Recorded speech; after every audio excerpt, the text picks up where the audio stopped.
आपल्या पहिल्या सत्राचा हार्ट फेल्युअर सत्राचा विषय आहे हार्ट फेल्युअर म्हणजे काय आणि का, त्याची कारणमीमांसा. याची माहिती देण्यासाठी आज इथे डॉक्टर महेश देशपांडे सर उपस्थित आहेत. डॉक्टर महेश देशपांडे सर हे छत्रपती संभाजीनगर येथील हेडगेवार रुग्णालयाचे हृदयरोग तज्ज्ञ आहेत आणि मेडिकल डिरेक्टर आहेत. त्यांनी विविध शहरांमध्ये तज्ज्ञ म्हणून काम केलेले आहे. तसेच त्यांनी LLB ही विशेष पदवी विशेष प्रावीण्यासह मिळवलेली आहे. त्यांना न्यायवैद्यकशास्त्र यात स्वारस्य आहे. गेल्या 2 वर्षापासून सर आमच्या परिषदेमध्ये व्याख्यान देतात. ते आपल्या खुमासदार शैली, विनोद करून आणि विषय सोपा करून सांगणे हे त्यांची खासियत आहे. तर मी डॉक्टर महेश देशपांडे सर यांना विनंती करते की त्यांनी मंचावर येऊन आपल्याला मार्गदर्शन करावे. डॉक्टर महेश देशपांडे सर, कृपया टाळ्यांनी त्यांचे स्वागत करावे. सुप्रभात.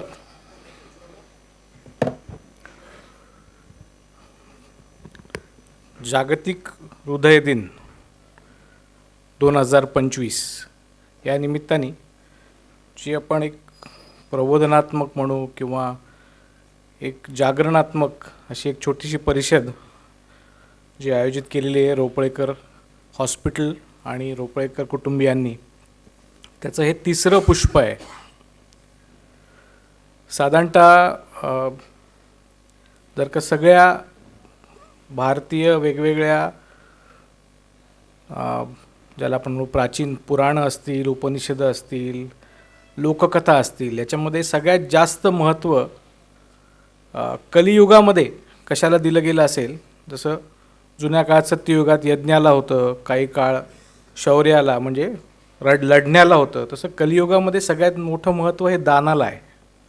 असं म्हणतात की जे पुण्य सत्ययुगात यज्ञाने मिळायचं ते कलियुगात तुम्हाला दानानी आणि नामस्मरणाने मिळू शकतं.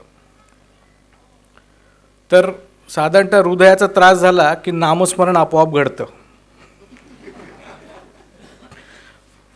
पण हृदयाबद्दल योग्य ज्ञानाचं दान करण्याचा जो यज्ञ रोपळेकर कुटुंबियांनी सुरू केलेला आहे, याच्यासाठी त्यांचं सर्वप्रथम सगळ्यांनी टाळ्या वाजवून कौतुक केलं पाहिजे. ज्ञान ही अशी गोष्ट आहे की जी दिल्याने वाढते. इथे तुम्ही जेवढे जण आला आहात, मला नक्की खात्री आहे की तुमच्यापर्यंत आज काही ना काही ज्ञानाचे अमृतकण तुमच्या ओंजळीत पडतील आणि त्या अमृतकणांनी तुम्ही ते इतरांनाही वाटाल आणि हे ज्ञान जास्तीत जास्त लोकांपर्यंत पोहोचेल. आज मला ओपनिंग स्लॉट दिलेला आहे बॅटिंगला, त्याच्यामुळे माझा पॉवर प्ले असणार आहे.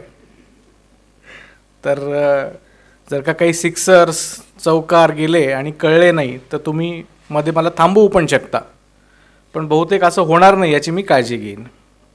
आजच्या परिषदेतला पहिला विषय आहे हार्ट फेल्युअर म्हणजे काय, त्याची कारणमीमांसा. आता मी रोपळेकर सरांच्या काळातल्या तरुण लोकांसाठी गाणं वाजवतो. जब दिल ही टूट गया हम जी के क्या करेंगे, हम जी के क्या करेंगे जब दिल ही टूट गया, परिचयाचा आहे. जब दिल ही टूट गया. अत्यंत करुण भाव असलेलं पण त्यावेळी खूप गाजलेलं असं गाणं आहे, जब दिल ही टूट गया तो जी के क्या करेंगे. हे म्हणजे हार्ट फेल्युअर आहे का? किंवा केदारसाठी आपण गाणं गाजू आजच्या काळात.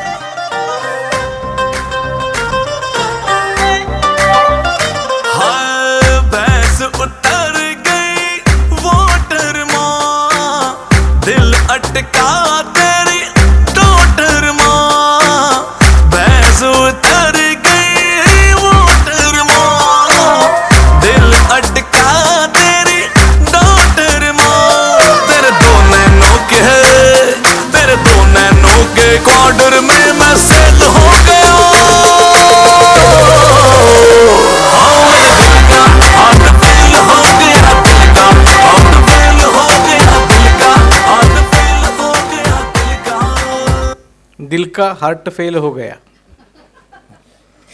थोडक्यात हृदयाशी संबंधित कुठल्याही गोष्टीचं सगळ्यात जास्त रिप्रेझेंटेशन सगळ्या सिरियल, मूवीज, गाणे याच्यामध्ये, साहित्यामध्ये सापडतं. कारण हृदयाशी संबंधित सगळे विषय हे सगळ्यांच्या जवळचे असतात. त्याच्यातला हार्ट फेल्युअर हा शब्द तुम्ही कित्येक वेळा ऐकला असेल. सामान्य परिभाषेमध्ये त्याचं हार्ट फेल झालं असं आपण खूप वेळा म्हणतो, हार्ट फेल झालं गेला.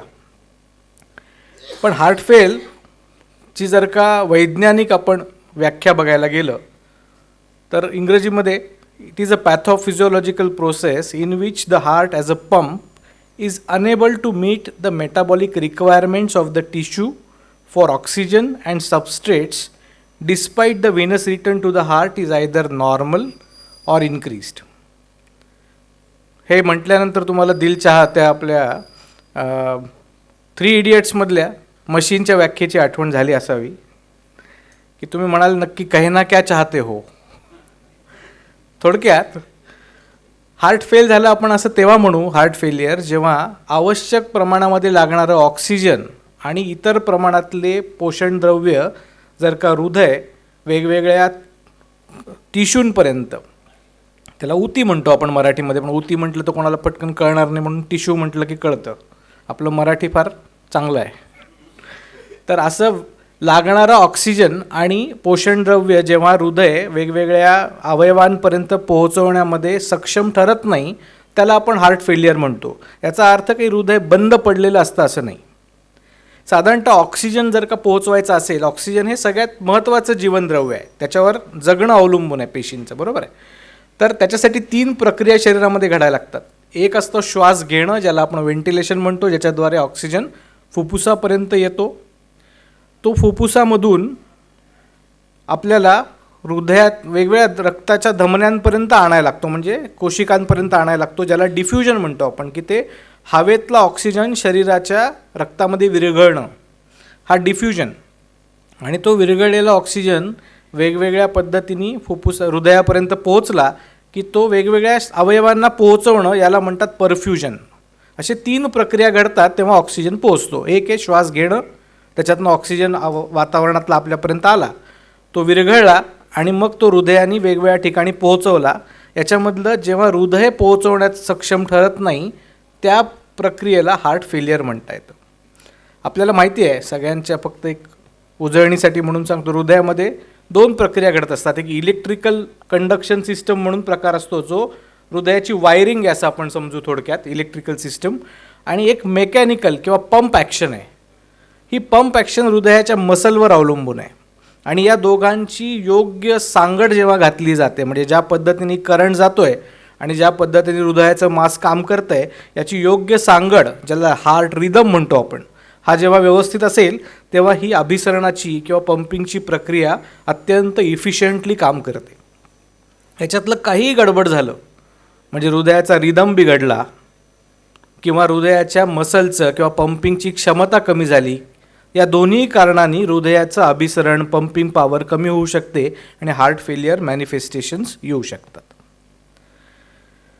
मग आपण अजून 2 नामावल्या, शब्दावल्या वापरतो. एक म्हणतो कार्डियाक अरेस्ट आणि एक आहे हार्ट अटॅक. मग नक्की हार्ट फेल्युअर म्हणजे याच्यातलं काय? तर याच्यातलं काहीच नाही. हे दोन्ही पूर्णपणे वेगवेगळ्या टर्म्स आहेत. कार्डियाक अरेस्ट म्हणजे हृदय अचानकपणे बंद पडणं, आणि हा मोठ्या हार्ट अटॅकचा किंवा रिदम प्रॉब्लेमचा एक बाहेर आविष्कार म्हणू शकतो आपण, की अचानकपणे बोलता बोलता कोणीतरी अचानक अरेस्ट होतं, हृदय थांबून जातं. मग आपण त्याला जीवरक्षक प्रणाली, ज्याला CPR म्हणतो, ते देतो आणि वाचवण्याचा प्रयत्न करतो. याच्यासाठी हार्ट अटॅक एक कारण असू शकतं, रिदम प्रॉब्लेम एक कारण असू शकतं, कधी कधी वेगवेगळ्या पद्धतीची औषधी आणि क्षार कमी जास्त होणं हे एक कारण असू शकतं. पण हृदय थांबणं याला कार्डियाक अरेस्ट म्हणतात, आणि हृदयाला असणारा रक्तपुरवठा थांबणं याला म्हणतात हार्ट अटॅक. आपण जे बोलतोय ते हार्ट फेल्युअरबद्दल बोलतोय. हार्ट फेल्युअर म्हणजे हृदयाची क्षमता ऑक्सिजन पुरवण्याची कमी होणं, बरोबर आहे. हा पूर्णपणे वेगळी प्रक्रिया आहे. आता सगळ्यांना माहिती आहे की हृदय हे ज्याला नॉन कम्युनिकेबल किंवा जे संसर्गाने पसरत नाही अशा आजारामधला सगळ्यात मोठा आजार समाजात होणारा हा हृदयरोग आहे. साधारणतः आपण आकडे बघायला गेलं तर 900 लोक 30 वर्षाच्या आतले हे हृदयरोगाने दररोज मृत्युमुखी पडत आहेत, आणि साधारणतः प्रत्येक मिनिटाला भारतामध्ये 4 हार्ट अटॅक येत आहेत. 19% जे मृत्यू आहेत ते सगळ्या वयोगटातले 19% मृत्यू हे हृदयरोगाने आहेत. पण खेदाची बाब अशी आहे की जो ॲक्टिव्ह वयोगट आहे 25 वर्ष ते 70 वर्ष, याच्यातले 1/4 म्हणजे प्रत्येक 4 पैकी 1 मृत्यू हा हृदयरोगाने होतो आहे. आपण जर का शहरी भाग बघितला तर साधारणतः 32% आणि ग्रामीण भागामध्ये 22% असं हृदयरोगाने मृत्युमुखी पडणाऱ्या लोकसंख्येचं प्रमाण आहे. थोडक्यात सांगायचं तर हा एक जायंट किलर आजार आहे. हा खूप मोठ्या प्रमाणामध्ये जीव जाण्यासाठी अवलंबून आहे. पण हृदयाचे आजार असंख्य आहेत. त्याच्यातलं हार्ट फेल्युअरवरच का परिषद घ्यावीशी वाटली रोपळेकर सरांना? कारण हार्ट फेल्युअर हा एक इमर्जिंग आजार आहे. हा वाढत जाणारा आणि भविष्य काळातला कदाचित सगळ्यात मोठा हेल्थ प्रॉब्लेम असू शकतो असा आजार आहे. आत्ताच्या घडीला जगभरामध्ये साधारणतः 2.5 कोटी लोक ही हार्ट फेल्युअरनी ग्रस्त आहेत. त्याच्यामध्ये जर का आपण पाश्चात्य जगामध्ये बघितलं तर वय 60च्या 65च्या पुढची लोकं अधिक आहेत. पण जसा कुठलाही मेटाबॉलिक आजार भारतामध्ये होताना एक 10 वर्ष आधी होतो, तर भारतामध्ये मीन आजार हार्ट फेल्युअरचं वय हे साधारणतः 55 ते 60 असं आहे. एकदा आजारी पडलं हार्ट फेल्युअरनी की 5 ते 10 दिवस ॲडमिट राहायला लागतं. आणि 30 दिवसांमध्ये हार्ट फेल्युअरनंतर साधारणतः प्रत्येक 4 पैकी 1 रुग्ण दगावतो. म्हणजे 30 दिवसामध्ये 25% रुग्ण दगावणार आहेत. इतका घातक आजार आहे. अजून वाईट काय की पुढच्या साधारणतः 2030 या वर्षापर्यंत या रुग्णांमध्ये 40% वाढ होणार आहे. आणि याला कारण आमच्यासारखे सगळे कार्डिओलॉजिस्ट आहेत. तुम्ही म्हणताल काय तुमच्यामुळेच आजार वाढवतात, आम्हाला माहितीच आहे. तसं नाही. पूर्वी हार्ट अटॅक आला की साधारणतः मृत्यू पडायचे किंवा खूप कमी जण वाचायचे, कारण उपचारामध्ये त्यावेळी फार ॲडव्हान्सेस नव्हते, उपचार सहज अवेलेबल पण नव्हते. पण हार्ट अटॅक आल्यानंतर आता अनेक रुग्ण वाचू शकतात. पण ते वाचतात ते पूर्ण नॉर्मल होत नाहीत, कारण हार्ट अटॅकमुळे हृदयाला जी क्षती पोहोचते त्याच्यामुळे हृदय कमकुवत झालेलं असतं. आणि अधिक काळ गेला की ते हृदयाची क्षमता कालपरत्वे कमी कमी होत जाऊन ते हार्ट फेल्युअरनी मॅनिफेस्ट होतात. आणि त्याच्यामुळे भविष्यकाळामध्ये या वाचलेल्या रुग्णांमधनं पुढे भविष्यात होणाऱ्या हार्ट फेल्युअरचं प्रमाण वाढत जाणार आहे. रॅदर असं म्हटलं जातं की पुढच्या काळामध्ये हृदयरोग तज्ज्ञांच्या OPDमध्ये असणारा सगळ्यात कॉमन निदान हे हार्ट फेल्युअर असेल. अजून काही आकडे आपण बघूयात की प्रत्येक 5 पैकी 1 40 वर्षाचा पुढचा ज्याचं वय आहे त्याला कधी ना कधी आयुष्यामध्ये हार्ट फेल्युअर होणार आहे. साधारणतः जर आपण वेगवेगळे कॅन्सर बघितले त्याच्यामध्ये आपल्याला माहिती आहे भारतामध्ये मुखरोग, मुखाचा कॅन्सर आणि स्त्रियांमध्ये ब्रेस्ट कॅन्सर हे 2 प्रमुख कॅन्सर आहेत. आणि आतड्याचा कॅन्सर पण एक महत्त्वाचं निदान असतं. पण या अनेक कॅन्सरपेक्षासुद्धा हार्ट फेल्युअरची घातकता किंवा जीव जाण्याची शक्यता हार्ट फेल्युअरमध्ये ही 2 ते 3 पट अधिक आहे. त्याच्यामुळे आपण कॅन्सर म्हटलं की घाबरतो, पण हार्ट फेल्युअर म्हटलं की त्याची लक्षणं इतकी साधे सोपे असतात की आपण सहज दुर्लक्ष करण्याची प्रवृत्ती निर्माण होऊ शकते. आणि या निमित्ताने हा फोकस सगळा हार्ट फेल्युअरकडे आणण्याचा आपला मुख्य हेतू आहे. जर साधारणतः 50% लोक जे हार्ट फेल्युअरचं निदान होतील त्याच्यातले 50% लोक 5 वर्षानंतर जिवंत राहणार आहेत. म्हणजे 100 जणांना आज निदान झालं तर त्याच्यातल्या योग्य उपचार दिल्यानंतर सुद्धा अशी शक्यता आहे की 50% जणांना आपण वाचवू शकणार नाही. तर इतकं महत्त्वाचा हेल्थ प्रॉब्लेम आपण दुर्लक्ष करू शकतो का? नाही. पण आत्ताची परिस्थिती काय की प्रत्येक 10 रुग्णांपैकी फक्त एकालाच त्याची लक्षणं ही हार्ट फेल्युअरची असू शकतात असं कळतं. आणि त्याच्यातले फक्त प्रत्येक 4 पैकी 1च रुग्ण हा रुग्णालयात जाऊन उपचार घेण्याची इच्छा दर्शवतो. कारण ही लक्षणं इतकी साधी आहेत की आपण सहजपणे हे वार्धक्याचं लक्षण आहे, हे थकल्याचं लक्षण आहे, हे एक्झर्शनचं लक्षण आहे असं म्हणून आपण त्याच्याकडे दुर्लक्ष करू शकतो किंवा आपल्याकडून दुर्लक्ष होऊ शकतं. आपण मुख्य कारणं बघूयात की हार्ट फेल्युअर का होऊ शकतं, म्हणजे कोणाला होऊ शकतं हे आपण बघितलं तर आपल्या लक्षात येईल की कोणी कोणी या आजाराच्या लक्षणांकडे सजगपणे बघण्याची गरज आहे. सगळ्या जगामध्ये हार्ट अटॅक किंवा करोनरी आर्टरी डिसीज हा झपाट्याने वाढत जाणारा आजार आहे आणि ते हार्ट फेल्युअरचं मी जसं आधी सांगितलं तसं प्रमुख कारण आहे.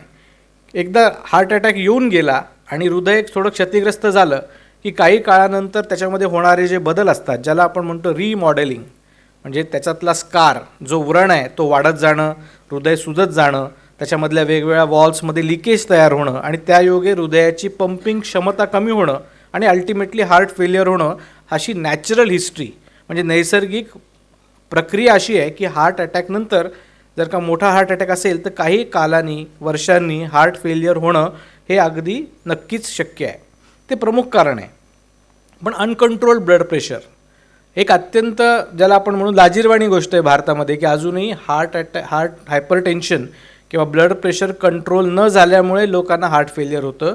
कारण हा अत्यंत साधा सोपा सहजपणे ज्याला आपण निदान करू शकतो आणि उपचार अगदी ₹1पेक्षा कमी किमतीच्या गोळीने होऊ शकतो असा बरा होण्यासारखा आजार आहे, ज्याच्याबद्दल जर का योग्य दक्षता घेतली गेली तर बऱ्याच मोठ्या प्रमाणामध्ये हार्ट फेल्युअरचे रुग्ण भारतामध्ये कमी होऊ शकतील. डायबिटीज असला की त्याचे काही परिणाम हे मायक्रो वेसल्स म्हणजे ज्याला कॅपिलरीज किंवा अत्यंत स्मॉल रक्तवाहिन्या ज्या असतात, सगळ्यात सूक्ष्म रक्तवाहिन्या, त्याच्यावर पडतो आणि त्याच्यानंतरसुद्धा काही प्रमाणामध्ये हृदयाला रक्त कमी पडून हृदय कमजोर होऊ शकतं आणि हार्ट फेल्युअर होऊ शकतं. वेगवेगळ्या पद्धतीच्या झडपांचे आजार हे अजूनही भारतामध्ये बरेच कॉमन आहे, ज्याच्यात रुमॅटिक हार्ट डिसीज हा जो लहानपणी होणाऱ्या श्वसन नलिकेच्या आजारामध्ये हार्ट वॉल्सवर रिॲक्शन होते आणि मोठेपणी त्या वॉल्समध्ये डिफेक्ट तयार होतात, असा रुमॅटिक हार्ट डिसीज हा पण हार्ट फेल्युअरचं एक लक्षण आहे. अनेक व्हायरसेस हृदयावर परिणाम करतात आणि हृदयाला कमजोर करतात. आपण कोविडमध्ये ऐकलं असेल, कोविडनंतर हृदयाच्या कमजोरी निर्माण झाल्या, हार्ट अटॅक आले, हार्ट फेल्युअर झाले. तसे कोक्सेसॅकी किंवा ॲडिनो किंवा काही वेळा इतर अनेक पद्धतीचे म्हणजे H1N1सुद्धा हे हृदयावर परिणाम करणारे व्हायरसेस आहेत आणि हे सगळे हृदय कमजोर करून हार्ट फेल्युअर करू शकतात. थोडेसे दुर्मिळ परंतु लक्षात घेण्याजोगे कारण आहे की रिदम प्रॉब्लेम, जसं वय वाढतं तसं ॲट्रियल फिब्रिलेशन किंवा ठोके अनियमित असणं हा एक आजार सुरू होतो आणि याच्यानंतरसुद्धा हार्ट फेल्युअर होऊ शकतं. काही औषधं, विशेष करून कॅन्सरची औषधं, काही रिक्रिएशनल म्हणजे कोकेनसारखे पदार्थ हे सुद्धा हार्ट फेल्युअर करू शकतात. काही आजार जे अंतर्स्रावी ग्रंथीशी म्हणजे एंडोक्राईन सिस्टीमशी संबंधित आहेत, त्याच्यामध्ये थायरॉईड आहे, त्याच्यानंतर काही फिओक्रोमोसायटोमासारखे दुर्मिळ आजार आहेत, त्याच्यामध्ये हार्ट फेल्युअर होऊ शकतो. अत्यंत गुंतागुंतीचे जन्मजात हृदयाचे काही आजार असतात, ज्याला कंजेनायटल कॉम्प्लेक्स हार्ट डिसीज म्हणतो आपण, त्याच्यामध्ये सुद्धा हार्ट फेल्युअर शक्य आहे. पण इथे सुद्धा विनर हा इस्केमिक हार्ट डिसीजच आहे, म्हणजे हार्ट अटॅकच आहे. 64% हार्ट फेल्युअरच्या रुग्णांमध्ये कारण हे कॉरोनरी आर्टरी डिसीज किंवा हृदयाचा हार्ट अटॅक हे त्याचं मुख्य कारण असतं. आपण जर का बघायला गेलं तर जे हॉस्पिटलाइज होतील असे हार्ट फेल्युअरचे रुग्ण हे जास्त सिरियस असतात आणि त्यांना 2.5 पट जास्त धोका असतो जीव जाण्याचा. आणि या हॉस्पिटलाइज झालं आणि त्यांना डिस्चार्ज केलं की पुढच्या 30 दिवसामध्ये प्रत्येक 4 पैकी एका रुग्णाला पुन्हा ॲडमिट करायला लागू शकतं, कारण हा पुन्हा पुन्हा होणारा असा मेटाबॉलिक प्रक्रियेतला आजार आहे. आणि पुन्हा ॲडमिट झालं की नॅचरली त्याची रिस्क ऑफ डेथ ही अजून वाढत जाते. त्याच्यामुळे आपला सगळा कल हा हार्ट फेल्युअर उपचारामध्ये त्याला हॉस्पिटलाइज करावंच लागू नये, म्हणजे हॉस्पिटलायझेशन टाळता कसं येईल आणि रिॲडमिशन टाळता कसं येईल, या 2 गोष्टींवर सगळे ट्रीटमेंटचे आयाम फोकस्ड आहेत. पुढच्या टप्प्यांमध्ये जे वक्ते आहेत ते या वेगवेगळ्या गोष्टींवर बोलतील तुम्हाला आणि त्याच्यामधले उपचाराच्या दिशा पण देतील. भारतापुरतं बोलायला गेलं तर साधारणतः मेल आणि फिमेल्स म्हणजे पुरुष आणि स्त्रियांमधला जेंडर इथे काही बायस दिसत नाही, सारख्याच प्रमाणामध्ये म्हणजे 30% असे रुग्ण हार्ट फेल्युअरनी ग्रस्त होतात. आणि हार्ट फेल्युअरमध्ये पंपिंग कमी होणं आणि पंपिंग नॉर्मल असणं दोन्ही पण शक्य आहे. त्याच्यामध्ये मी येणार आहे क्लासिफिकेशनमध्ये. तर जेव्हा पंपिंग कमी होतं तेव्हा म्हणतो आपण heart failure with reduced ejection fraction किंवा त्याला आमच्या भाषेमध्ये HFrEF लिहितो आम्ही. पंपिंगची क्षमता कमी झाली की रिड्यूस्ड इजेक्शन फ्रॅक्शन, आणि हा कॉमन प्रकार आहे म्हणजे जसं हार्ट अटॅक नंतर होणारा की जिथे क्षमता कमी झाली असे रुग्ण साधारणतः 30% आहेत. पण तितकेच रुग्ण हे प्रिझर्वड इजेक्शन फ्रॅक्शन म्हणजे हृदयाची क्षमता टिकून आहे आणि तरी हार्ट फेल्युअर झालं आता हे कसं होतं हे आपण पुढच्या स्लाईड्समध्ये बघणार आहोत. जर का क्लासिफिकेशन बघायला गेलं तर अनेक वर्षांपासून या आजारांवर मंथन चालू आहेत आणि वेगवेगळ्या पद्धतीने या आजाराला वर्गीकृत करण्याचे अनेक प्रयत्न चालू आहेत. जुन्या टेक्स्टबुक्समध्ये पूर्वी याला राईट सायडेड लेफ्ट सायडेड म्हणजे उजवीकडचं हृदय फेल होणं आणि डावीकडचं हृदय फेल होणं. डावीकडचं हृदय हे साधारणतः बाहेर सगळ्या अवयवांना रक्त देण्यासाठी काम करतं. म्हणजे तिथून निघणारी महाधमनी हे मेंदू मग वेगवेगळे अवयव असं करत पायापर्यंत जाते. त्याच्यामुळे फॉरवर्ड आउटपुट म्हणजे हृदयातनं बाहेर पडणारं रक्त हे डाव्या हृदयातनं बाहेर पडत असतं आणि डावं हृदय फेल झाल्यावर नॅचरली काय होणार, पुढं जाणारं रक्त कमी होईल. म्हणजे वेगवेगळ्या अवयवांना मिळणारं रक्त कमी झालं की थकवा येणं, श्रम न करता येणं, लो कार्डियक आउटपुटचे सिम्पटम म्हणजे पाय दुखणं, फटीक होणं अशा पद्धतीची लक्षणं यायला लागतात आणि बी पी कमी व्हायला लागतं. उजवीकडचं हृदय हे फुफ्फुसाकडे जाणारं आहे, ते तिथून रक्त फुफ्फुसाला देतं शुद्धीकरणासाठी आणि उजवीकडचं हृदय फेल झाल्यानंतर शुद्धीकरणाची प्रक्रिया कमी व्हायला लागते. त्याच्यामुळे उलट्या बाजूला प्रेशर जायला लागतं आणि कंजेस्टिव्ह सिम्पटम्स यायला लागतात. म्हणजे उलट्या बाजूला प्रेशर गेलं की मानेतल्या ज्या व्हेन्स असतात त्या फुल होणं, उलट्या बाजूला लिव्हर सुजणं, पोटात पाणी जमा होणं, पायावर सूज येणं अशी लक्षणं कंजेस्टिव्ह हार्ट फेलियरमध्ये दिसतात. यालाच फॉरवर्ड म्हणजे लेफ्ट साईड म्हणजे फॉरवर्ड हार्ट फेलियर आणि कंजेस्टिव्ह म्हणजे बॅकवर्ड हार्ट फेलियर अशी पण संज्ञा वापरली जाते. साधारणतः सिस्टोलिक म्हणजे पंपिंग हे लेफ्ट हार्टशी संबंधित आहे आणि डायस्टोलिक म्हणजे फिलिंग हे राईट हार्टशी संबंधित आहे. त्याच्यामुळे त्याला सिस्टोलिक आणि डायस्टोलिक पण क्लासिफाय केलं जातं. या राईट आणि लेफ्टचा उजव्या आणि डाव्या विचारसरणीशी मुळीच संबंध नाही. तुम्ही कुठल्याही विचारसरणीचे असा, तुमचा आजार कुठल्याही पद्धतीचा असू शकतो. त्याच्यामुळे मी डाव्या विचारसरणीचा आहे आणि मला डावं हार्ट फेलियर होणारच नाही किंवा होईल असं काही त्याच्याशी संबंध नाही. हे करताना आपल्याला उजव्या आणि डाव्यातले दोन ज्याला आपण वैज्ञानिक संज्ञा म्हणू, प्रीलोड आणि आफ्टर लोड, हे पण समजून घेणं गरजेचं आहे. प्रीलोड म्हणजे साधारणतः हृदयामध्ये काही प्रमाणामध्ये रक्त यायला लागेल आणि मगच हृदय ते बाहेर फेकू शकेल, त्याला फिलिंग म्हणतो आपण. आणि हृदयाच्या रिलॅक्सेशनच्या शेवटी जेवढं रक्त जमा होईल त्याच्यावर ते अवलंबून असतं. पण हे खूप जास्त प्रमाणात आलं तर हृदयाला जास्त फेकायला लागेल, ज्याला हाय आउटपुट स्टेट्स म्हणतो आपण. अशावेळी हृदय चांगलं असतानासुद्धा फेल होतं, म्हणजे त्याची ओव्हरऑल क्षमता चांगली असतानासुद्धा हाय आउटपुट फेलियर असं होऊ शकतं. आणि हे हायपर व्हॉल्युमिया म्हणजे जास्त प्रमाणामध्ये सर्क्युलेशनमध्ये ब्लड आलं, कोणी जास्त प्रमाणात आय व्ही फ्लुइड्स दिल्या गेले किंवा काही जास्त प्रमाणात ट्रान्सफ्युजन्स दिल्या गेले किंवा काही हायपर डायनामिक स्टेट्स म्हणजे बेरीबेरीसारखा आजार आहे, थायरॉईड अधिक प्रमाणात असणं, हायपरथायरॉइडिझमसारखा आजार आहे, याच्यामध्ये हाय आउटपुट फेलियर होऊ शकतात. किंवा काही वॉल्सच्या लिकेजेसमध्ये हृदय सुचतं पण त्याच्यातला व्हॉल्यूम वाढून ते हाय आउटपुट फेलियरमध्ये जाऊ शकतं.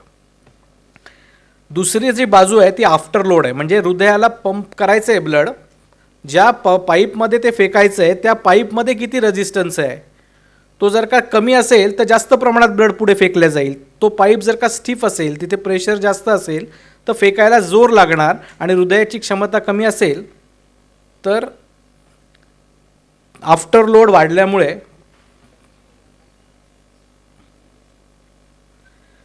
ज्याला चांगलं हृदय किंवा कमकुवत हृदय दोन्ही पद्धतीचे हृदय इथे फेल होऊ शकतात. त्याच्यामुळे आफ्टर लोड ही ऑप्टिमाइज करायला लागतो किंवा कमी करायला लागतो. एक छान कार्टून आहे, हे जर्मन आहे ॲक्च्युली. साधारण आपण हे चित्र बघितलं तर याच्यातलं घोडा म्हणजे हृदय आहे, त्याच्यामध्ये येणारं रक्त म्हणजे प्रीलोड आहे, जो लोड त्याला न्यायचा आहे. तो कशावरून न्यायचा आहे, तो चढ म्हणजे आफ्टर लोड आहे. जर का जास्त वेगाने रक्त फेकायचं असेल तर चढ कसा पाहिजे, कमी पाहिजे. त्याच्यामुळे आफ्टर लोड म्हणजे जिथे फेकायचं आहे तिथलं प्रेशर, तिथलं रेझिस्टन्स कमी झाला तर हृदय अधिक इफिशियंटली काम करणार आहे. त्याच्यामुळे जेव्हा आफ्टर लोड वाढतो म्हणजे ब्लड प्रेशर अधिक असलं की आफ्टर लोड अधिक असतो. वॉलमध्ये जर का स्टिनोसिस असेल आऑर्टिक वॉलमध्ये तरीसुद्धा आफ्टर लोड जास्ती असतो. अशा सगळ्या कारणांमध्ये हृदय फेल होऊ शकतं. जसं आधी म्हटलं तसं कुठलं हृदय फेल होईल याच्यावर लक्षणं अवलंबून असतात. साधारण लेफ्ट साईडचं हृदय फेल झालं किंवा डावं हृदय फेल झालं तर आउटपुट कमी झाल्यामुळे सगळ्यात आधी थोडंसं अस्वस्थ वाटणं, काही प्रमाणामध्ये धडधड सुरू होणं, स्वेटिंग सुरू होणं, लवकर थकणं, विशेष करून कुठलाही श्रम घडला की लवकर थकायला होणं, दम लागणं अशी लक्षणं येतात. पुढे जसं जशी तीव्रता वाढत जाते हळूहळू काम करवेनासं होणं, बसल्या बसल्यासुद्धा दम लागणं किंवा झोपलं की उठून बसावं लागणं झोपेमध्ये, ज्याला पॅरोक्सिस्मल नॉक्टर्नल डिस्निया असं म्हणतो आम्ही आमच्या भाषेमध्ये, की साधारणतः 2-1 तासाची झोप झाली की अचानकपणे रात्री खूप जोरात श्वास लागतो, खोकला सुरू होतो आणि उठून बसावं लागतं, असं वाटतं पटकन हवेशीर याच्यात जावं, फॅन तरी लावावा. अशा पद्धतीची लक्षणं ही हार्ट फेलियरची सुरुवातीची लक्षणं असू शकतात, फ्रँक फेलियर म्हणजे पूर्ण मॅनिफेस्टेशनच्या आधी. आणि अजून पुढे गेलं की आडवं झालं की दम लागणं, उठून बसलं की बरं वाटणं, ज्याला ऑर्थोपनिया म्हणतो, अशी लक्षणं सुरू होतात. मग असे रुग्ण साधारणतः बसल्या बसल्या झोपणं प्रेफर करायला लागतात किंवा 1-2 उशी घेणं हे प्रेफर करायला लागतात.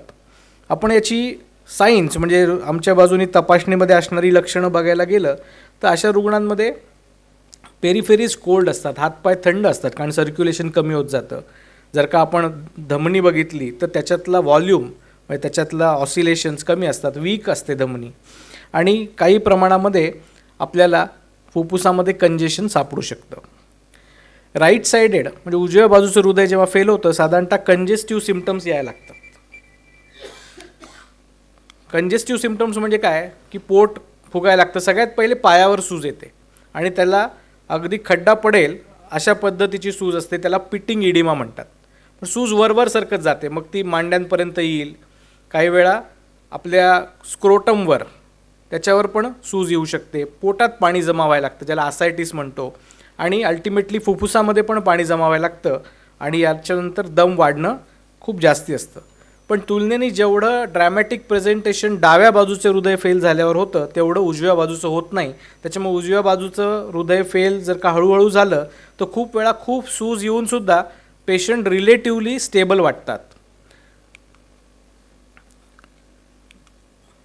तर अशी अनेक लक्षणं आपण जी बघितली त्याच्यामध्ये शॉर्टनेस ऑफ ब्रेथ, दम लागणं, सूज येणं, लवकर थकणं, झोपताना दम लागणं किंवा झोपेमध्ये अचानक दम लागून उठावं लागणं, आडवं झोपलं की दम वाढणं, पोट फुगीर वाटणं किंवा पोटामध्ये गच्च वाटणं, खोकला कधीकधी, आणि त्याच्यामध्ये फ्रॉथी स्पुटम म्हणजे जास्त प्रमाणामध्ये बेडका येत नाही, क्लिअरच असतो, पण फ्रॉथ म्हणजे ज्याला बुडबुडे असतील अशा पद्धतीचा कधीकधी लालसर पण बेडका याच्यामध्ये येऊ शकतो.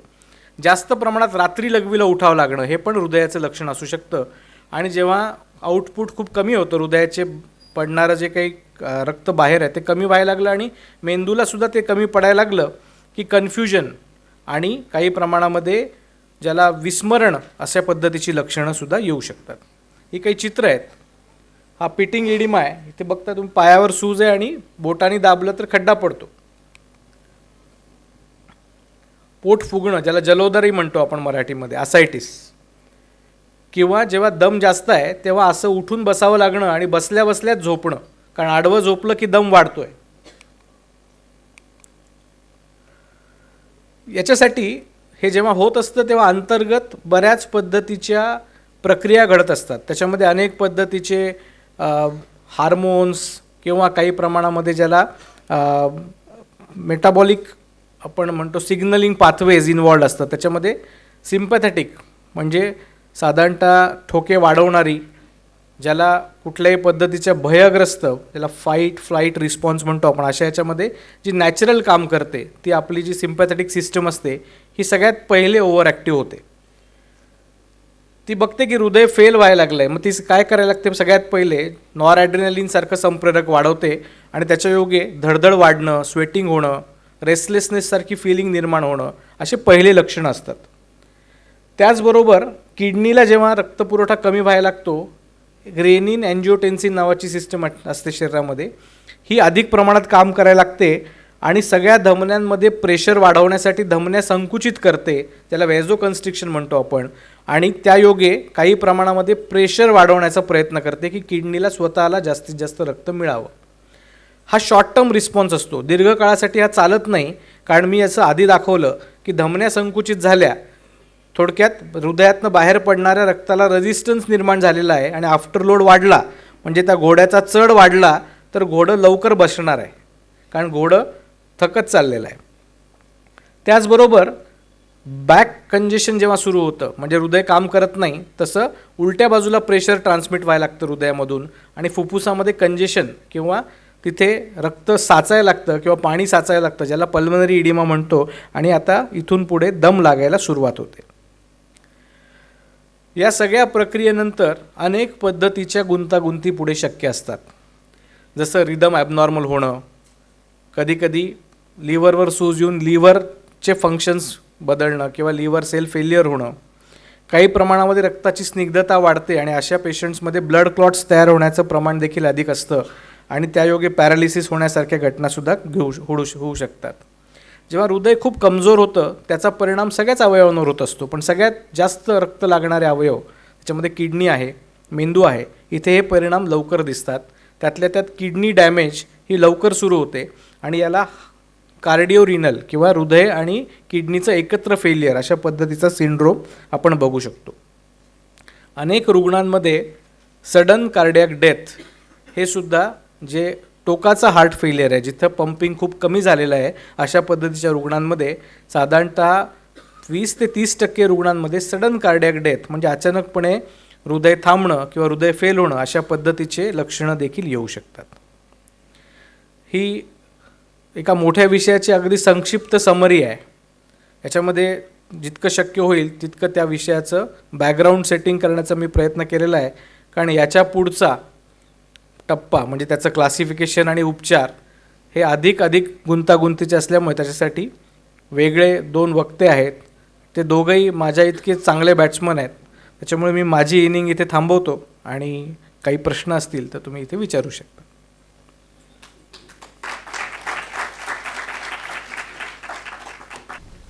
हार्ट फेल्युअर रिव्हर्सिबल आहे, पण ते केदार सांगणार आहे मला वाटतं. उपचार भागवत सर सांगणार. हार्ट फेल्युअर 100% रिव्हर्सिबल आहे. याच्यातले कारण काय याच्यावर अवलंबून आहे. म्हणजे काही कारणं अशी असतात जी रिव्हर्सिबल गटात जातात, पण हार्ट अटॅक आला आणि हृदयाची क्षमता कमी झाली, याच्यामध्ये रिव्हर्सिबिलिटी हे अनेक घटकांवर अवलंबून आहे. आपण किती वेळात उपचार केले, किती पटकन रक्तपुरवठा सुरळीत झाला, किती मसलचं नुकसान झालं, याच्यावर ती रिव्हर्सिबिलिटी अवलंबून आहे. पण जे हाय आउटपुट फेलियर आहे, म्हणजे असं थायरॉईडमुळे आहे, बेरीबेरी आजारामध्ये आहे, किंवा काही वेळा वॉलच्या आजारांमधले फेलियर्स असतात, ह्या उपचार मूळ कारणाचा उपचार जर का झाला तर हे रिव्हर्स होऊ शकतात. पण जे रिव्हर्सिबल नाहीत अशा हार्ट फेलियरला सुद्धा उपचार आणि दीर्घायुष्य मिळू शकतं. हे पुढे सगळं उपचारांमध्ये येईल.